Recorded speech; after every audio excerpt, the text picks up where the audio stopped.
Olá, pessoal.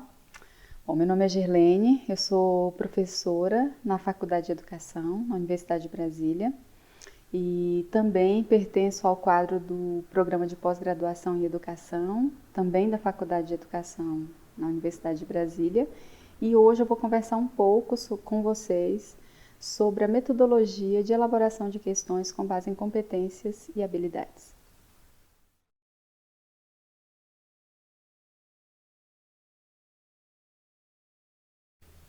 Bom, nós vamos começar o módulo 1 falando um pouco sobre competências e habilidades.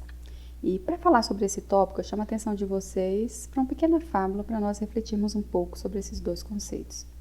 Nessa fábula, nós lemos que para atrair mais atenção para o seu reino, conquistar fama e trazer mais turistas, o rei da cabelomania decidiu raspar a barba. Ao mandar chamar o barbeiro do rei, tomou conhecimento de que não havia esse profissional naquele reino. O Real Comitê informou: Majestade, há mais de 100 anos ninguém faz a barba.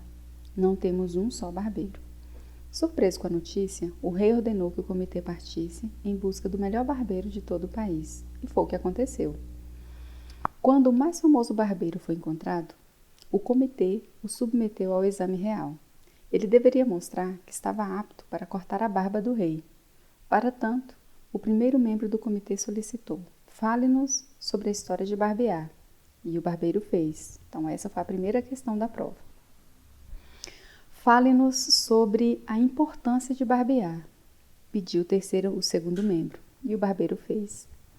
Então, essa foi a segunda questão da prova. A terceira questão: fale-nos sobre os instrumentos que usará para fazer a barba do rei. Solicitou o terceiro membro. Essas foram as 3 questões da prova. E o barbeiro fez. Então, com a medalha de aprovação no pescoço, o barbeiro foi levado até o rei e, após ter preparado seus instrumentos e desdobrado a roupa do rei, o barbeiro pegou a navalha e, num movimento brusco, acidentalmente tirou um pedaço da orelha do rei. Caramba, gritou o rei, o que vocês fizeram? Indagou ele ao comitê. Eu exijo habilidade, é isso que vocês me trazem? E para que aquele ato não se repetisse, o rei ordenou que cortassem as cabeças dos membros do comitê. Moral da história: para cada tipo de desempenho, existe uma forma adequada de buscar sua demonstração. Perguntas erradas podem levar a conclusões equivocadas. E o exemplo dessa história serve para instigar reflexão sobre a elaboração das perguntas que objetivam avaliar ou inferir sobre determinados conteúdos e habilidades. É preciso ter clareza que as competências humanas são compostas por conhecimentos de diferentes naturezas. Para fazer inferências corretas sobre o grau de desenvolvimento das competências, é necessário haver preocupação com o instrumento que será utilizado para avaliá-las.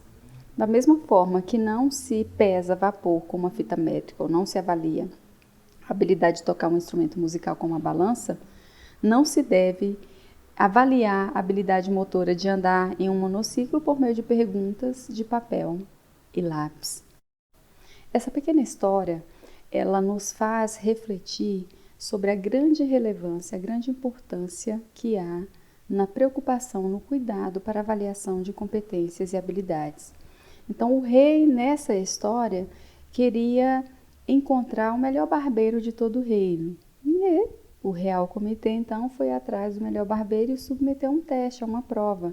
Então, esse teste, essa prova, deveria ser focada em competências e habilidades. Mas olhem só as questões a que o barbeiro foi submetido. Ele foi submetido a questões com muito foco na memória e um pouco, quase não chega no raciocínio.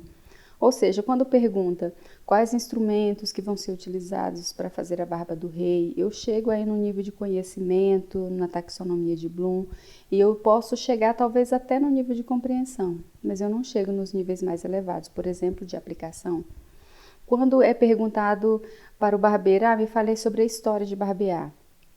Com essa questão, eu consigo chegar no nível do conhecimento, ou seja, na memorização. E aí, uma questão chave que deveria ter sido feita para o barbeiro, qual era a questão?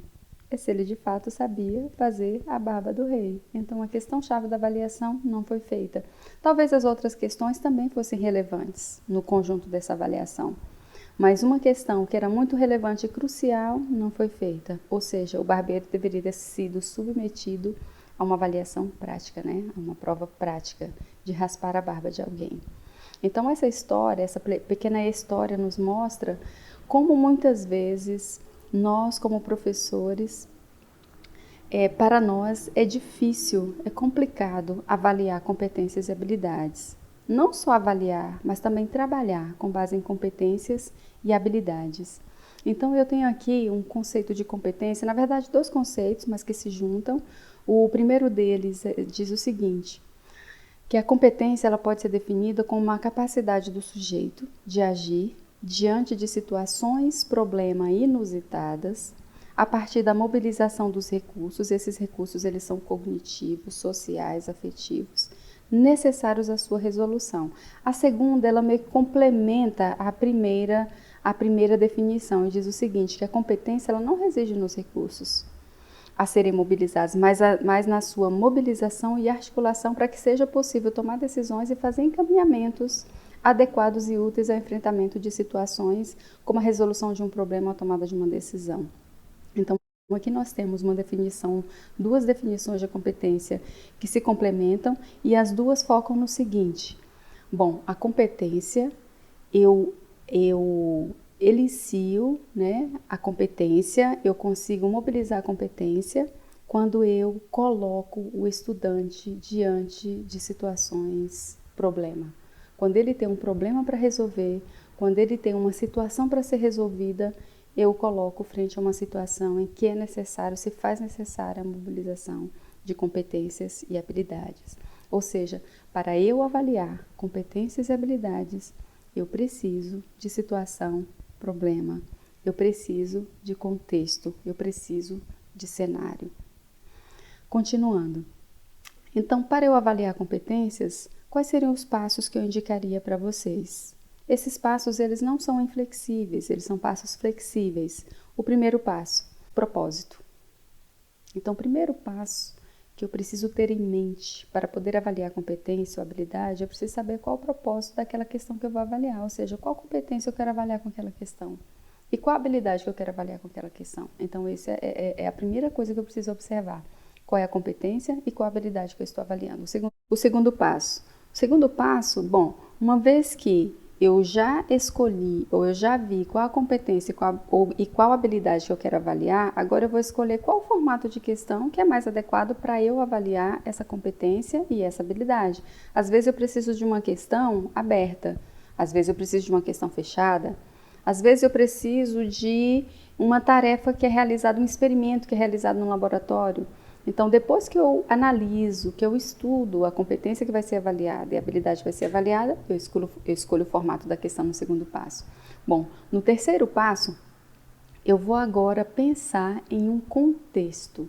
Ou seja, agora eu vou pensar em uma situação problema, onde eu possa inserir, né, a avaliação dessa habilidade e dessa competência. Então, essa escolha do contexto, ela é muito importante e ela é crucial para a elaboração da questão. Então, primeira coisa, eu penso no propósito, ou seja, eu analiso a competência, analiso a habilidade. No segundo passo, eu escolho o formato do item que é mais adequado para avaliar aquela habilidade. E no terceiro passo, eu vou agora escolher o contexto, o cenário para a questão, certo? Então, vamos ao exemplo da área de linguagens e códigos da matriz do Enem. Vamos exercitar o passo 1, que é analisar a competência e a habilidade que vai ser avaliada por meio da questão que vai ser elaborada. Então, o primeiro passo eu vou olhar, que é o propósito da questão. Qual é o propósito da questão? Avaliar essa competência por meio dessa habilidade. Sendo que essa competência, que é a competência de área 2 da matriz de linguagens e códigos, ela é composta por 4 competências. Vamos focar nossa atenção na habilidade 6.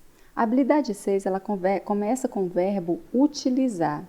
Utilizar o quê? Os conhecimentos de língua estrangeira moderna e de seus mecanismos como meio de ampliar as possibilidades de acesso à informação, tecnologias e culturas. Então, se nós vamos elaborar uma questão para avaliar a habilidade 6, eu tenho que analisar, então, o que essa habilidade 6 requer do estudante? O que eu preciso provocar? Então, é utilizar o quê? Os conhecimentos de língua estrangeira moderna e de seus mecanismos para ampliar as possibilidades de acesso à informação e tecnologias.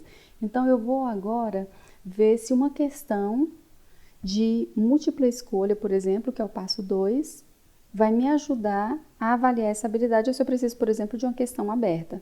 Então, vamos supor, então, que uma questão de múltipla escolha, uma questão objetiva, dê conta de avaliar essa habilidade. Então, ok. Então, no passo 2, eu decido aí que uma questão objetiva de múltipla escolha vai ser capaz de me ajudar a avaliar essa habilidade. Então, eu escolhi esse formato e a questão de múltipla escolha ela é composta por 3 partes. A primeira parte é o contexto, ou seja, o cenário para a questão, o contexto para a questão. A segunda parte é o comando ou enunciado da questão. E a terceira parte são as opções de resposta, sendo que nas opções de resposta eu tenho o gabarito e eu tenho os distratores. Se for uma questão com 5 opções, eu tenho uma opção de resposta que é o gabarito e 4 distratores, certo? Então, nós vamos aqui para a segunda, o enunciado. O enunciado, ele representa ele deve ser, na verdade, uma instrução clara e objetiva sobre a tarefa cognitiva a ser realizada pelo participante. Pode ser expresso como uma pergunta, como uma frase a ser completada pela opção correta. E as opções de resposta, elas são as possibilidades de resposta que a pessoa tem para a questão. O passo 3, ainda utilizando esse exemplo de linguagens e códigos, nós vamos analisar o público-alvo para a escolha da situação-problema. Então, nessa escolha, nós precisamos considerar, por exemplo, o nível de desenvolvimento cognitivo do examinando, se é uma criança, se é um adolescente, se é um adulto, o grau de escolaridade, se possui ensino fundamental, ensino médio, as influências sociais e familiares, ou seja, em que contexto aquela criança vive, num contexto mais favorecido, menos favorecido, é um contexto em que existe muita violência ou não, é um contexto em que a criança é exposta a muita mídia, a questão social, enfim. Então, eu preciso analisar toda a característica do meu público-alvo, das pessoas, dos examinandos que vão fazer essa questão que eu vou elaborar, tá certo? Então, recapitulando, fechando, nós temos 3 passos. O primeiro passo, definir ou analisar o propósito, que é analisar a competência, analisar a habilidade. O segundo passo, eu vou escolher o formato do item que é mais adequado para avaliar essa competência ou habilidade. O terceiro passo, eu vou agora escolher o cenário, né? Um cenário que é mais adequado para aquela questão, ou seja, o contexto que é mais adequado para aquela questão. E aí, ao definir o tipo de questão que eu vou utilizar, se eu for utilizar uma questão de múltipla escolha, eu vou pensar bastante sobre o meu gabarito e sobre minhas opções de resposta.